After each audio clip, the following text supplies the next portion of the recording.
Is space tourism really for everyone?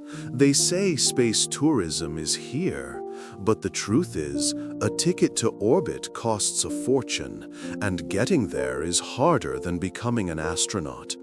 By the end of this video, you'll understand why the dream of space will remain just that for most. Or will it? Since the dawn of time, humanity has looked to the stars. From the ancient Sumerians, who saw gods in the constellations, to the Greeks, who tried to understand their movements. It wasn't just beautiful, it was mysterious and unattainable. But that unattainability only fueled our curiosity. Imagine the first people gazing at the Milky Way, dreaming of reaching it. They created myths and legends about gods living up there, about souls flying to the stars. That was our first, most primal connection to space. Not scientific, but deeply emotional. And the more we learned, the stronger that desire became. Galileo pointed his telescope at the moon and saw mountains and craters.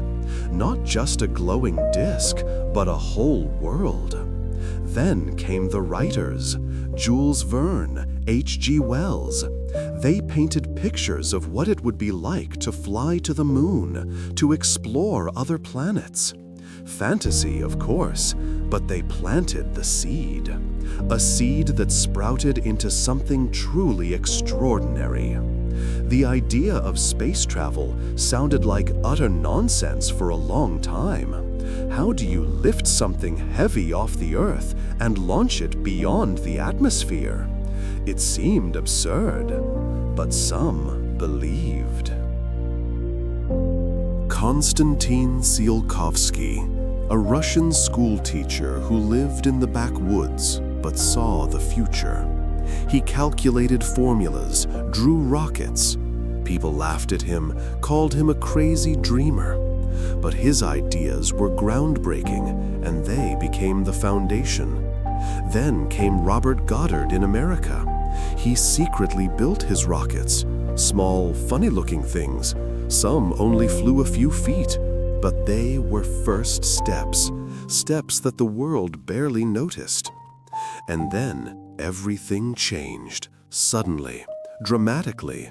October 4, 1957. The Soviet Union launched Sputnik 1, a little sphere that simply beeped in orbit. But it changed the world. It was shock, panic, and incredible inspiration. The space race had begun. It wasn't just science, it was a battle of ideologies. Who would be first? Who would show their power? Then Yuri Gagarin, April 12, 1961. He uttered his famous "Let's go" and blasted off. The first human in space. A triumph, not just for the USSR, but for all of humanity. It proved we can reach for the stars. And then Neil Armstrong stepped onto the moon. One giant leap. The dream became reality. But what's interesting is that even during that race, some started thinking, what if it's not just astronauts? What if ordinary people could go? If we could send a man to the moon, maybe someday everyone could see Earth from space. It seemed like science fiction and very expensive, but the seeds of space tourism had been sown. And they were waiting for their moment to sprout in the most unexpected places. What made those first space tourists shell out tens of millions of dollars for just a few minutes of weightlessness? What did they actually see up there that wasn't on the news?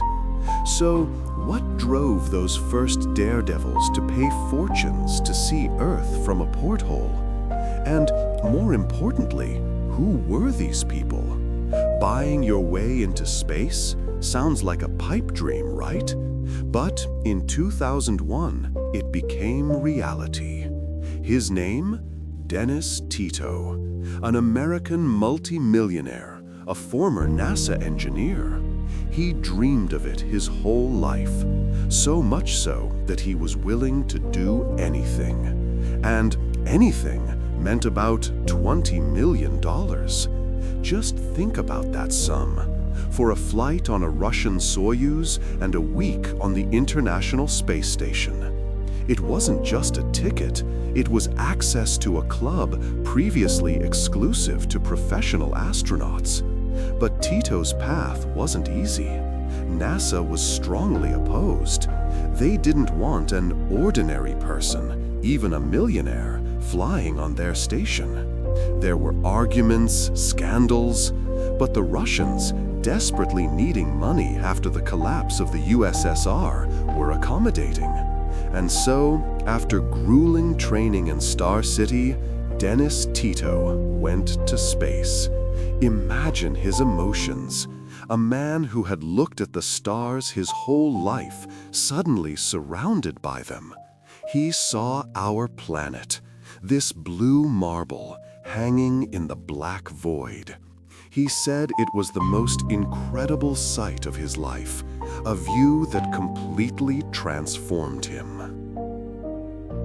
He floated in zero gravity, looked out the window, took photos.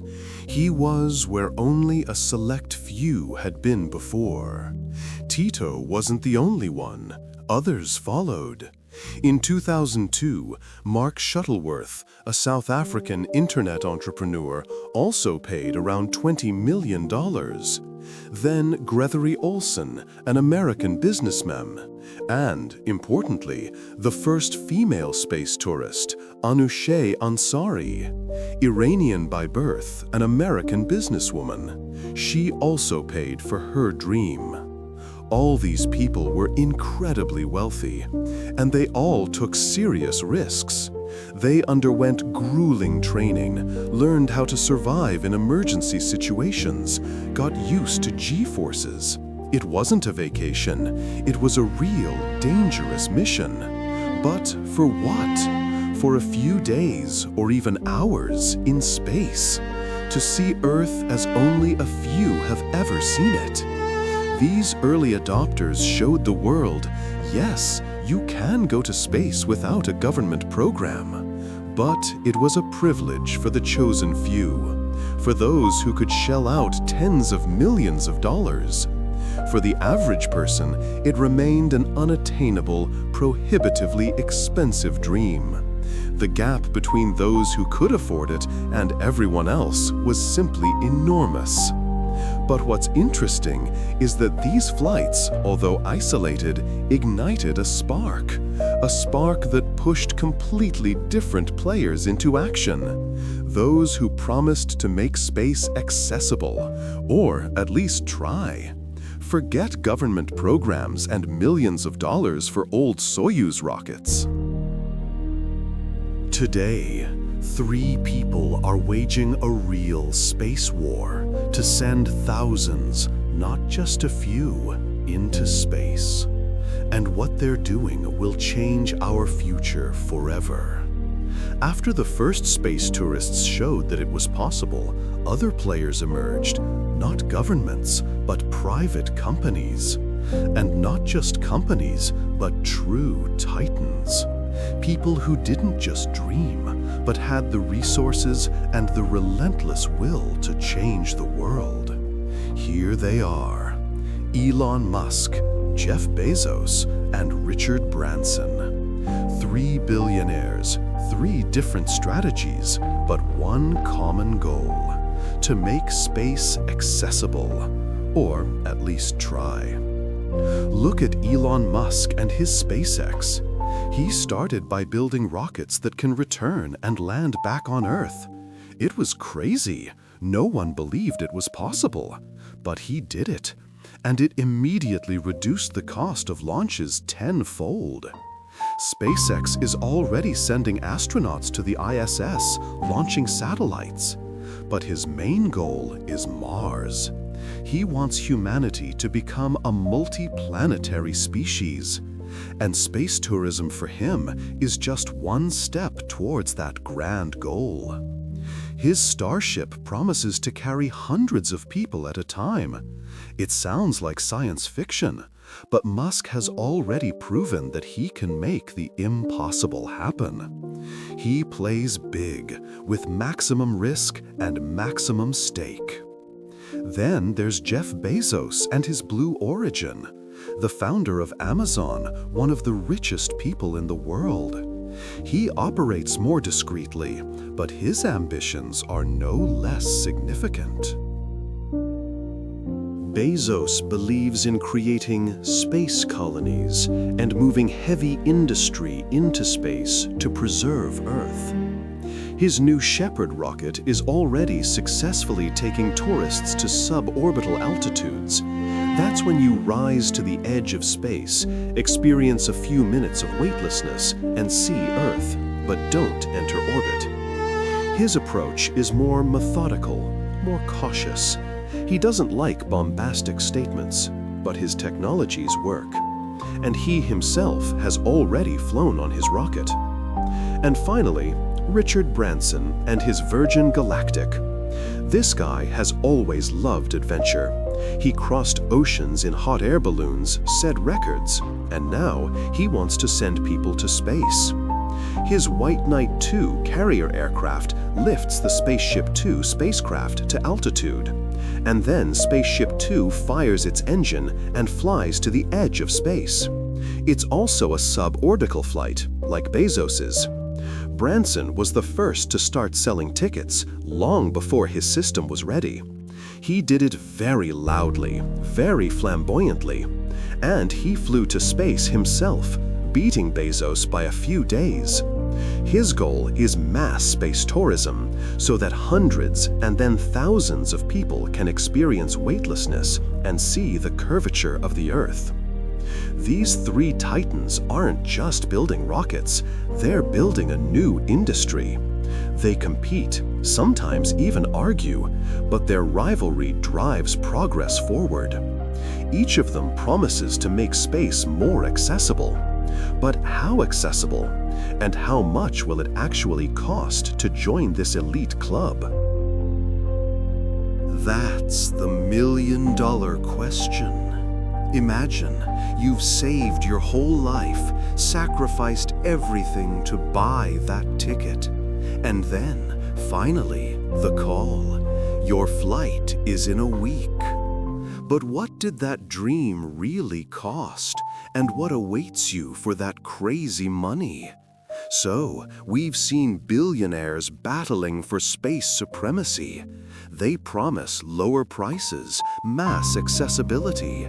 But what's really happening with prices? How much do you need to save to even approach this dream?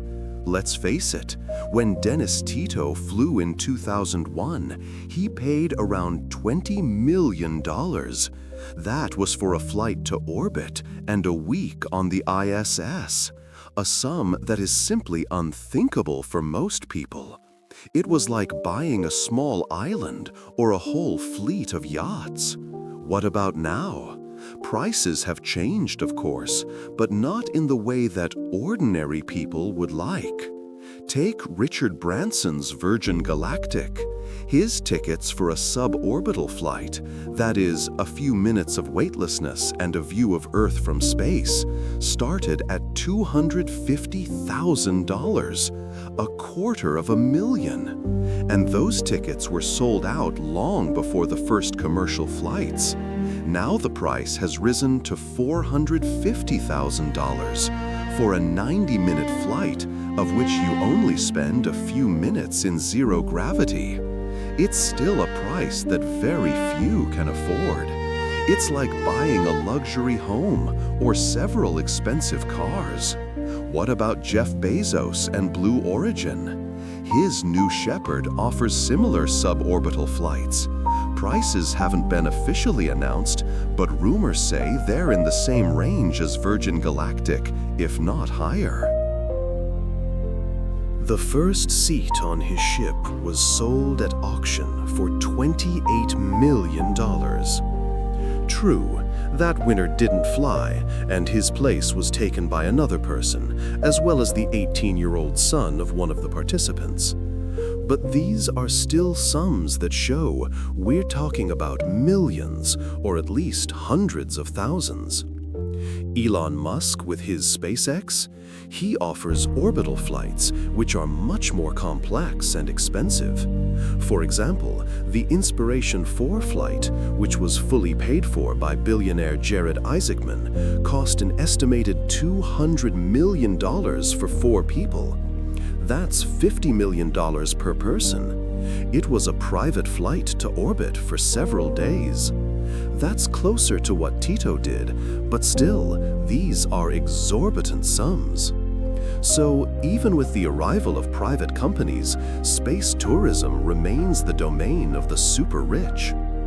These prices include not only the flight itself, but also grueling training, insurance, and accommodation in training centers. It's a whole package of luxury services that are available to only 0.001% of the planet's population. Of course, companies say that prices will fall, that as technology develops and the number of flights increases, the cost will decrease. And that makes sense. That's what happened with air travel. That's what happened with computers. But when? When will a flight to space cost like, say, a trip around the world? Or like a good car? For now, we're talking about decades. And until then, the average person will likely just watch these flights from Earth. A one-way ticket to space remains an exclusive pass to a world available to only a few. And that's just the financial side. There's another, equally important aspect: risks. Paying $500,000 for a ticket to space is just the beginning. After all, 1 in 1,000 launches ends in disaster. Are you willing to risk your life for a few minutes of weightlessness? So, the ticket's bought, the money's huge, but that's only half the story. The scariest part starts when you strap into that machine. Imagine, you're strapped in. Behind you are thousands of tons of fuel, and it ignites. It's not just a flight, it's a real blow to the body. The G-forces are such that your body weighs several times more than normal. You're literally pressed into the seat, painfully. It's hard to breathe. Your heart is pounding so hard, it feels like it's going to jump out of your chest. It's not a thrill ride, it's a brutal test. And it can go wrong. Remember 2014? Before the start of commercial flights, Spaceship Two from Virgin Galactic crashed during a test flight. The pilot died. The second was seriously injured. It was a clear lesson. Space doesn't forgive mistakes, none. And such accidents, unfortunately, are not uncommon in the history of astronautics. Even if you successfully lift off, the problems don't end there. Up there, you face an invisible enemy: radiation. Solar flares, cosmic rays, they bombard your body. For short suborbital flights, it's not that critical. But for orbital missions, it's a serious health risk. The long-term consequences of such doses for the average person, no one knows for sure yet. And then there's weightlessness. Sounds cool, right? To fly, to float like a superhero. But your body is completely unaccustomed to it. Up to 80% of people suffer from space sickness, nausea, dizziness, complete disorientation. Your vestibular system simply goes crazy trying to figure out where up is and where down is. And that's not all. Bones start to lose density, muscles weaken. Even in a few days, the body changes, and then it takes time to recover. That's why you go through hellish training before the flight. It's not just a medical checkup. You're trained on centrifuges to get used to G-forces that can reach 3–4 G. You're taught how to act in emergency situations, how to get out of the capsule if it lands in the water or in the wilderness, how to put on a spacesuit if there's a depressurization. It's not a tourist trip. It's a real survival course that lasts weeks or even months. You sign a bunch of papers that say in black and white, you can die, or get serious injuries that will change your life. Because no matter how advanced the technology is, space remains an incredibly hostile and unpredictable environment. Mistakes happen, equipment breaks down. And you're there, in a small tin can, thousands of miles from home, where there's no one who can quickly come to your aid. So when you look at those beautiful pictures of Earth from space, or at the happy faces of space tourists, remember, behind them is not only a huge price in dollars. Behind them is a price that can't be measured in money, the price of risking your own life and health. And that's what's rarely talked about when it comes to flights to the stars. We've talked about millions of dollars and mortal danger. But when you look at the Milky Way, doesn't your heart ache at the thought that it will forever remain an unattainable dream? What if I told you that space could become accessible to everyone in our lifetime? We've talked about space tourism as a privilege for the elite, about exorbitant prices and deadly risks. But let's look ahead. After all, technology isn't standing still. And what seems like fantasy today may become commonplace tomorrow. Think, once air travel was only available to the rich, or didn't exist at all. And now, millions of people fly every day. Why can't the same thing happen with space? The main key to this is reusable rockets. Elon Musk has already shown that it works. When the same rocket can be used dozens of times, the cost of launching drops dramatically. It's as if airplanes threw away their engines after each flight. Absurd, right? But that's how astronautics worked for decades. Let's go further. Competition. The more players in the market, SpaceX, Blue Origin, Virgin Galactic, and new startups that appear every year, the lower the prices will be. They will fight for every customer, offering more favorable terms, new flight formats.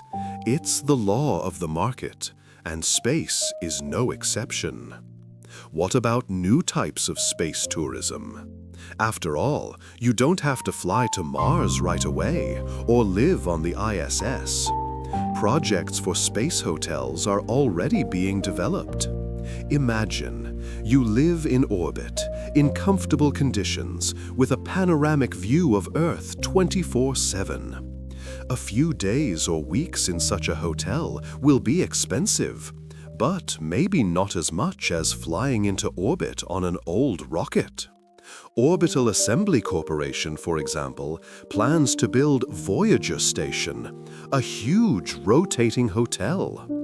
These are just plans, but they show the direction. Or maybe the future lies in hybrid solutions? Airplanes that lift capsules to the edge of space, and then the capsules themselves enter orbit. It may be cheaper than a full-size rocket. Or, who knows, maybe someday we'll see so-called space elevators, fantastic structures that will lift cargo and people into orbit along a cable. It's only a dream for now, but if anyone can make it happen, it's today's visionaries. Of course, there are challenges. Safety. How to make space travel as safe as air travel. This is a huge engineering and regulatory challenge. And ethics. Who will control space traffic? how to avoid space junk. These issues need to be addressed now. So, yes, space for all isn't a fairy tale. It's a very real prospect. But it takes time, huge investments, breakthrough technologies, and, most importantly, unwavering will. Maybe not tomorrow, maybe not in 5 years, but it's quite likely that in our lifetime, millions, not just a few, will be able to see our blue planet from space. Imagine you're looking out the window and you realize that this dream, which seemed unattainable, has finally become your reality. The question is, when that happens, will you be ready for that flight? So, if you don't want to miss the moment when a ticket to space becomes a reality for everyone, and be the first to learn all the secrets of future interstellar travel, subscribe to Epic Echoes right now and like this video.